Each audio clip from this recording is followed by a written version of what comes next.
and welcome to today's Morpheus Intelligence update. So let me switch to the right screen. Okay. So welcome. We are going live now on both YouTube and Zoom.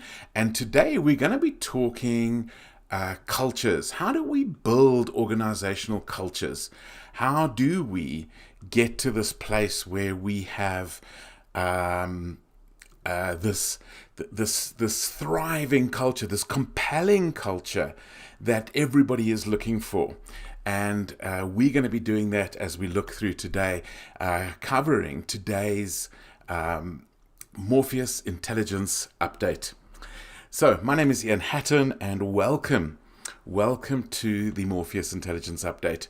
And we're going to be looking today at compelling cultures. So what is that all about? How do we create them? How do we build them? How do we deal where maybe they've got a bit lost, they've got a little bit out of the way? And I want to really encourage you, put some comments in the chat, put some questions in the chat. Let's get going. Let's make sure that that we can build, as conscious leaders, these really compelling cultures that we are looking for our people, for our teams, for our organizations, so that our organizations can thrive. Now, let's start with a little bit of a story. Peter Drucker is reported to have said, and apparently it might not have been him, it might be Edgar Schein or even Alan Kay. There's a little bit of a dispute around this, but he apparently said something along the lines of culture eats strategy for breakfast. I think it's actually from the latest evidence wrongly attributed to Peter Drucker, but he did talk along similar lines, but he never actually made that exact quote. And the Alan Kay that we're referring to, that may have been the author of this, also said the best way to predict the future is to invent it. And I think that applies beautifully to this idea of a compelling culture. And there is something that Peter Drucker, in fact, did say. And he said that in an article for the Wall Street Journal, he said this: culture, no matter how defined, is singularly persistent. Singularly persistent. And I think this is a fascinating idea of how these things can come along. Can come along and impact our businesses, and they will stay there. They will be persistent. And if they are not intentionally created, we may end up with something that we didn't quite expect or didn't quite want. And so this is why, no matter how well designed your strategic plan is, it's going to fall flat unless your team shares the appropriate culture. So this is what we're going to be focusing in on today. How do we get our teams to share that appropriate culture, to embrace it, to find it so compelling that they do not want to resist it? And that's really where we want to go with this conversation today. Now, let's talk a little bit about a context for this. So the context is this: we have our blueprint, and the blueprint works from inside to outside, outside to inside. We work from self-leadership to leading individuals, to leading teams, to this idea of transformational leadership. And some people say to me, oh, well, transformational leadership's the piece I'm interested in. Great. To do that, you need teams, you need to lead individuals, you need to lead yourself. So this model works in both directions. And what we want to do today is focus in on this outer piece. That's our series that we're doing the last 2 months and this month and next month as well. And that is this idea of transformational leadership. And specifically, where we want to focus in on in our Shift Like Morpheus product range, which is all about transformational leadership, is we want to focus in on this idea of building a compelling culture. Building a compelling culture. Yes, and that is part of Shift Like Morpheus. So let's talk about how do we create this compelling culture. I love the alliteration. How do we create a compelling culture? And I'm going to be going through a few different aspects of this, and we're going to focus primarily on three areas. And the first one is creating it. How do we create it? And how do we create it? Well, we create it through creating culture champions. Culture champions, people who buy in and embrace this idea. So let me explore this a little bit. In 1996, yes, I understand that is a long time ago, 28 years ago, I joined a company that was a merger of 4 different companies, and they had 4 different cultures and in a very competitive market. So we had this competitive market where we had so much that we were competing with, and what they found is that these 4 different cultures were just clashing all the time. And when I joined the company, I joined just after the merger had taken place, and so in a way there was almost a 5th culture, which was the newbies. What were the newbies doing? And in a very competitive, and I learned some lessons. And one of the lessons is that there is no singular right culture. So what do I mean by that? Well, let's explore this a little bit. The idea was in that merger, one of the 4 companies were convinced that they had the right culture, the superior culture, and that culture should be the dominant culture. They were convinced it was flawless. It was a perfect culture. In fact, I'll give a little clue. These people came from a background of working for Hewlett-Packard, which was renowned for an incredible culture at that time. Much has changed since then. And so they were convinced that theirs was superior. However, the culture that we're looking for depends on what we're trying to do. And this was a distribution organization. This was not a big corporate sales organization. We actually sold to distributors who then sold on to the end client. So the culture of a big corporate was not actually the appropriate culture. So depending on what you want to do, you want to build your champions in a way that can really establish that culture and have that culture work through. So that was the first point, is there is no singular right culture. It depends on what you want. It depends on the market you're in.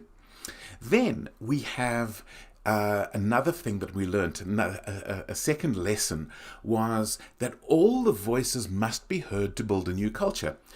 If you only listened to these people who thought their culture was superior, then you're going to end up with a culture that is not inclusive, that actually will result in other subcultures getting driven underground. And therefore, lesson number 2 is you cannot impose a culture. That's why I call this compelling cultures, where we want to create these compelling cultures, and the way that you do that is people want to be drawn in. They want their voices heard. And without having their voices heard, the culture that they're holding on to will be driven underground. And this includes these people who thought they came from a place of a superior culture. And by the way, the culture they came from was good, but it wasn't superior or perfect. And if we tried to drive that culture underground, then that would have been disastrous. Because what happens when you drive a culture underground, we'll talk more about this in the next point about merging and repairing and these sort of things. But when you drive a culture underground, basically you can no longer put your finger on it, but it's still there, and it's still driving all sorts of things in your business. Remember the quote, it eats strategy for breakfast. And so now you've got something hidden that is eating your strategy, that is actually messing up your strategy. And the way to get around these issues is to develop culture champions.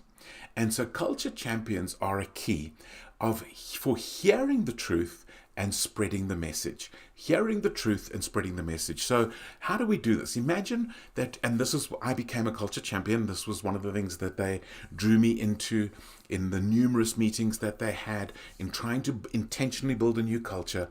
And one of the things that they discovered was that the champions were the key. Because the champions, I wasn't in a management position. I was in a leadership position, but not a management position. So I didn't have a line manager role. I did have 26 salespeople that I was tasked to influence, but none of them were direct reports to me. And so, but actually, as it turned out, the culture champion role was much broader.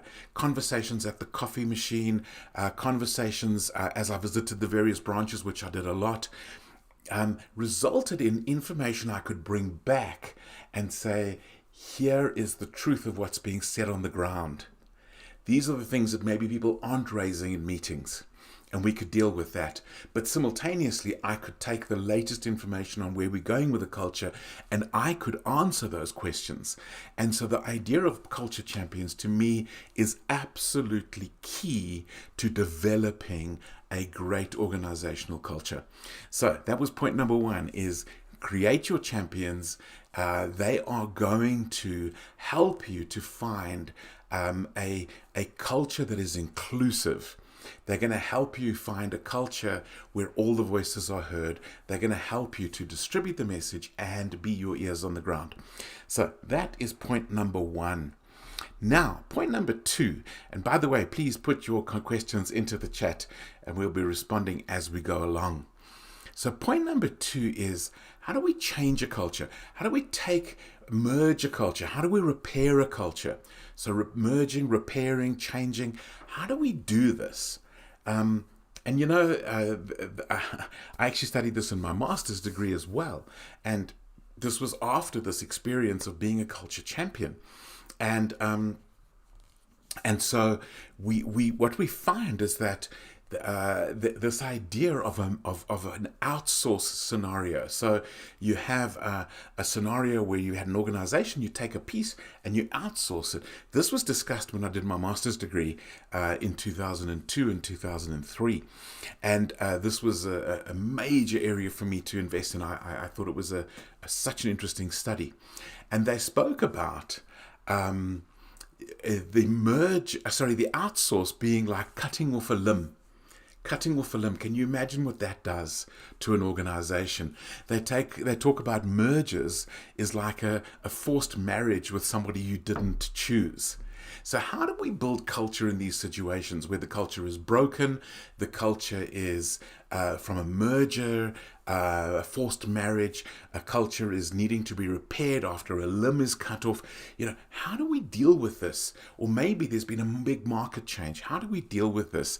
And I'm going to I'm going to go in and discuss each aspect of this, of what do we do in these situations.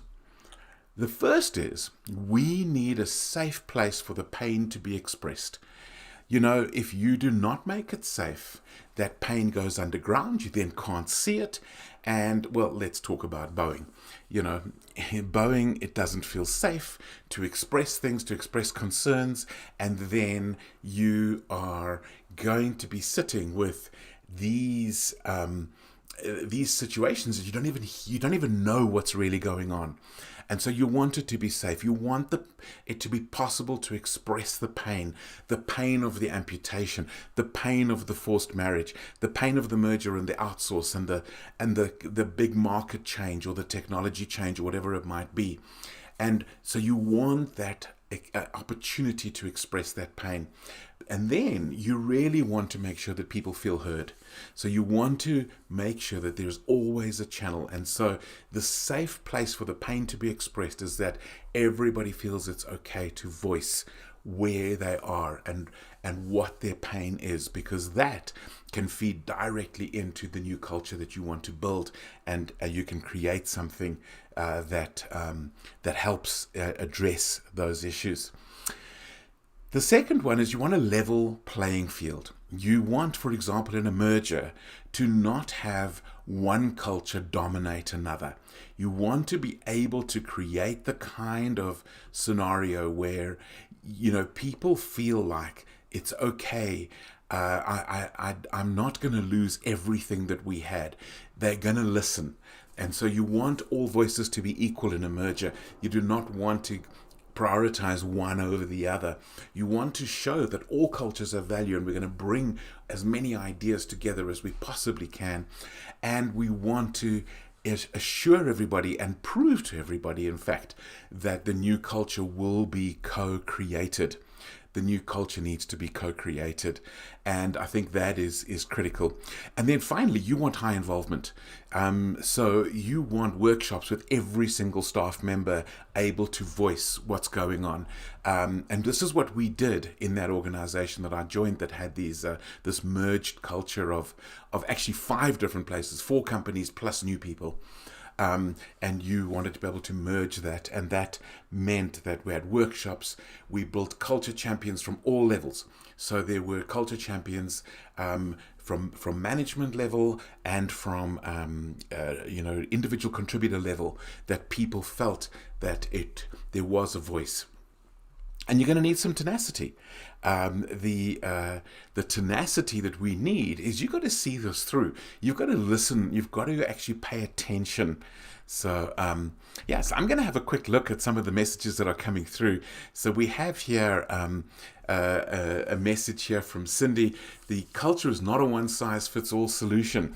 What works for one organization may not work for another. It's not a universal remote control. The compelling approach of creating a culture true to your brand. This is so critical, that we keep bringing things through that are people feel heard, and they feel they can contribute to a new culture. They are going to have to understand that it's not going to go all their own way, but at least they want their voices to be heard and to be considered, and they want to hear the other voices, because that might in itself change their minds a little bit. And I think that is really, really critical.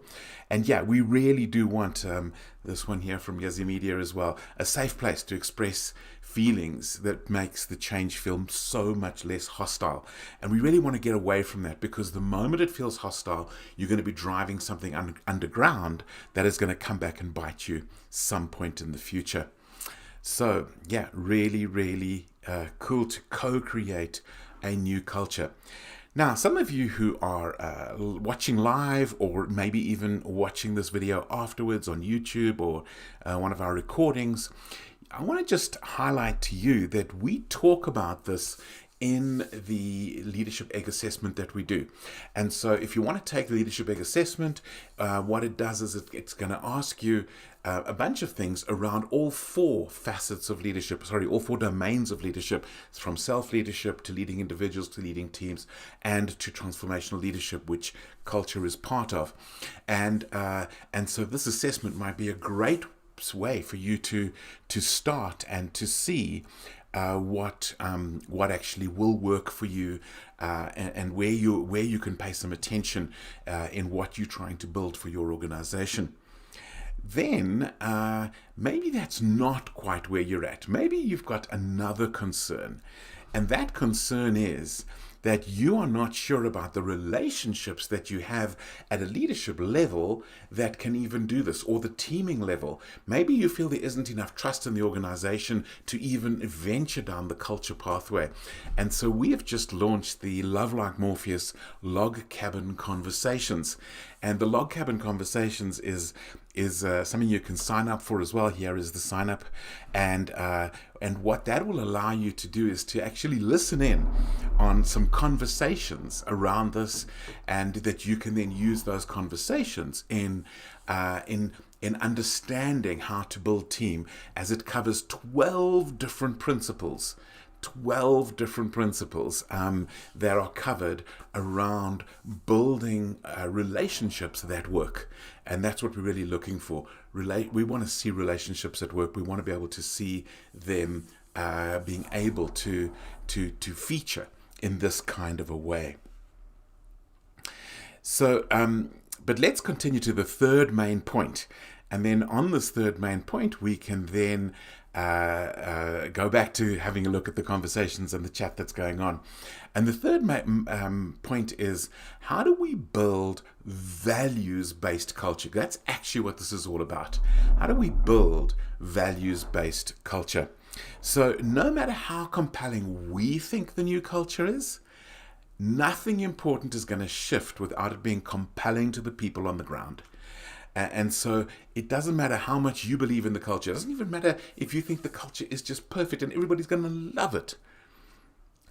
If it's not compelling to the people on the ground, you have not built a culture. You have not cultivated a compelling culture. And so that's really what we're looking for.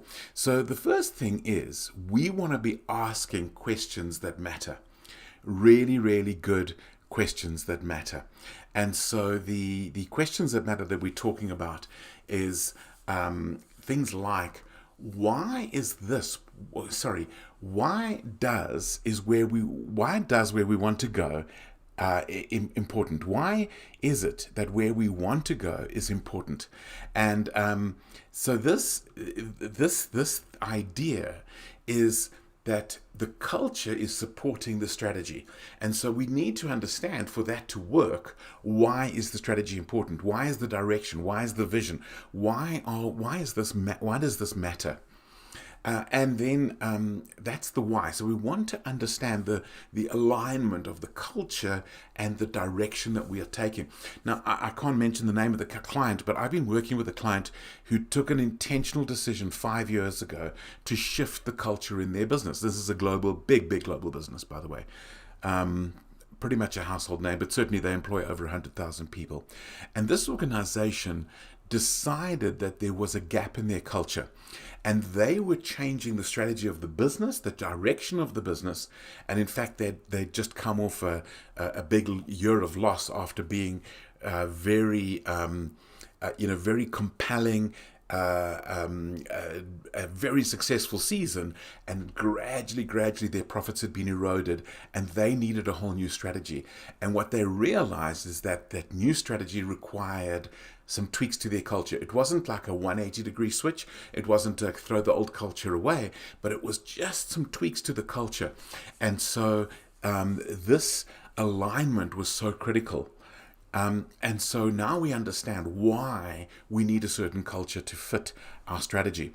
Secondly, here we have, as questions that matter, is what matters. So why is the first one. What's the purpose of where do we want to go? Why does it matter? Why is that important? Why do we need that? Then we want to go to what matters in getting there. What is important? If we want to get from A to B, what really matters in getting there? What is important? What is valuable? And so when we talk values, we're talking about what is valuable, what is treasured. What do we want to treasure on that journey that'll get us to this new destination? And then from that, we can ask a who question. So we've got the why, the what, and the who is this. Who do we need on the bus? And sometimes, who needs to get off the bus? And so here we have a picture of a night on a bus. And does this night fit the culture that we're developing? Is this something that we can build? Is this somebody we can build with? And the classic example here is always that if you have a specific set of values, and somebody is selling, for example, a salesperson, it could be anybody, but let's say a sales role where somebody is making their targets or even exceeding their targets, but they're doing it in a way that is a mismatch to the values. Now, that person either needs to align their values or needs to get off the bus. And this is a critical thing because you see, there are going to be some actions I'm going to talk about next, some symbolic actions and some systematic actions that prove how seriously you're taking the culture and the values that that culture represents. So we've got, for example, symbolic actions. What do we do with gross values violations? What do we do if somebody is violating the values that we want in our compelling culture? And do we deal with it directly, or do we kind of sweep it under the rug? Because if we do sweep it under the rug, then everybody knows we're not serious about this culture. And so we've got to look at it very, very carefully. And this is a critical thing. What do we do with gross violations? And one of the books I read last year was very clear on this issue. And that issue was going ahead and having a process for dealing with such issues. But that process has a time limit, and that maybe And what they found is when people just cannot align, they cannot get their personal values to align with the organization's values and culture, then they leave of their own accord because they realize the pressure is on, that they don't fit anymore. Not that we want to go that way. We want everybody to be on board, but every now and then that does happen. And then other things about symbolic. How do we reward great values and culture building behaviors? So I once worked for an organization that was trying to get serious about work-life balance, which I think is a misnomer anyway, but it doesn't matter. But we're still rewarding and giving big awards and prizes to people who violated the work-life balance, who worked through the night, who worked a full weekend, this kind of thing. And it's kind of like, well, those symbolic actions don't align. And what else could we do to reinforce the behaviors that we desire? And then there are systematic actions. What do we need to tweak? Do we need to tweak our structures to align with the culture? Do we need to tweak our business systems and practices to align with this culture? What do we need to do to support our people so that they can align in the culture? So I'll give you one simple example. There was a particular practice at an organization that I worked with where this whole idea of how do we work with this new drive that we're bringing in, that we want to make common practice. And what they realized is there was a systematic thing they could do. They had an activity that they did, all managers did this for 2 hours every week, and they were able to incorporate into that process. It actually ran through a form, and in that form they were able to ask 2 additional questions which were transformative, and they resulted in the implementation of where they really wanted to go in terms of their values and their culture. And so this is absolutely critical. I see we have a question here of how does fitting in versus belonging work when it comes to changing organizational culture. And this is absolutely critical, is people want to belong for who they really are. And so sometimes people arrive and they want to fit in. And so they're thinking about, how do I fit in with this new culture? But actually, what they really want to do is to be themselves. And so the work that we do in the culture workshops is a work of how do I align my personal values with the organization's values? Because we can't have one superior to the other.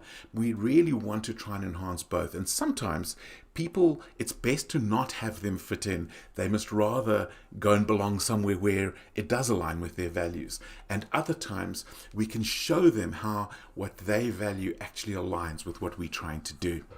So I think that's the short answer. There's probably a longer answer. If anybody's interested in pursuing that question a little bit more, then please get hold of me and we'll take it into a little bit more detail. Now, just to kind of wrap this up, I have a challenge for you. And the challenge for you is this: the conscious leadership challenge of this idea of creating cultures, compelling cultures, is this. For a culture to be compelling, the conscious leaders live in full integrity with that culture. So even if it's a little bit uncomfortable, they need to align with that. And I've seen over and over again where a culture breaks down because it's not being modeled by the leaders. The leaders see themselves somehow as superior to that and they don't need to submit to it. Well, conscious leaders do. And so as a conscious leader, you definitely want to align with everything together. And so this is absolutely critical. Now, as we're going to go to Q&A, I thought it would just be important to mention that next time we are going to be talking indelible influence. So the last Monday of October, we're going to be talking indelible influence. That will be the next in this series. And if you want to book for that, go to totallymorpheus.com and look at our resources there, and you can book to be part of the Zoom audience and to be notified of all these things. And as a member of the Zoom audience, you've got more opportunity to interact as we go along. And so that is actually where we're at. And so Q&A time. So anybody got a question as I'm going to leave it on this Conscious Leadership Challenge. Any additional questions? I do see we're actually only got 10 seconds left. So there we go. Do you subscribe to the culture. Well, that is us. Time is up. So I'm going to terminate this now. And anybody who's on Zoom, we will continue with you. But we're going to end the recording. And thank you very much for participating in today's MIU Morpheus Intelligence Update. Have a great day.